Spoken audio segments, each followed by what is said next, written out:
যে প্রাকৃতিক যে আওয়াজ, প্রাকৃতিক যে সাউন্ড, সেই সাউন্ড কত সুন্দর, মধুর মধুর আওয়াজ, সুন্দর।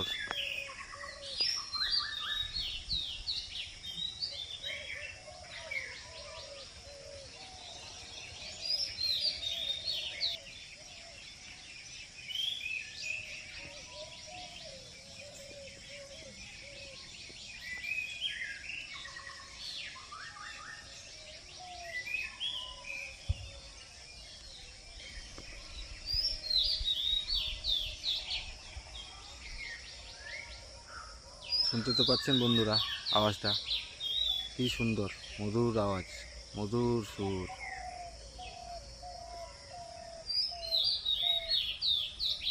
কি অপূর্ব, অপূর্ব এই প্রাকৃতিক সৃষ্টিকর্তা, যিনি আমাদের মহান আল্লাহ উপরওয়ালা আছেন, তিনি যে কিভাবে এত সুন্দর এক পৃথিবী সৃষ্টি করেছেন।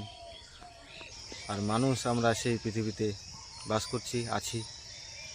স্বার্থ স্বার্থ ছাড়া কিছু বুঝি না।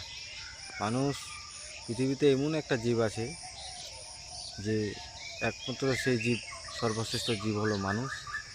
আর মানুষ হলো স্বার্থবাদী। স্বার্থ ছাড়া মানুষ মানুষকে ভালোবাসে না, কেউ কারো পাশে যায় না। আপনার কাছে কেউ আসবে, আপনি কারো কাছে যাবেন, স্বার্থ ছাড়া কেউ কোথায় এক পাও চলাফেরা করে না। এ তো আমাদের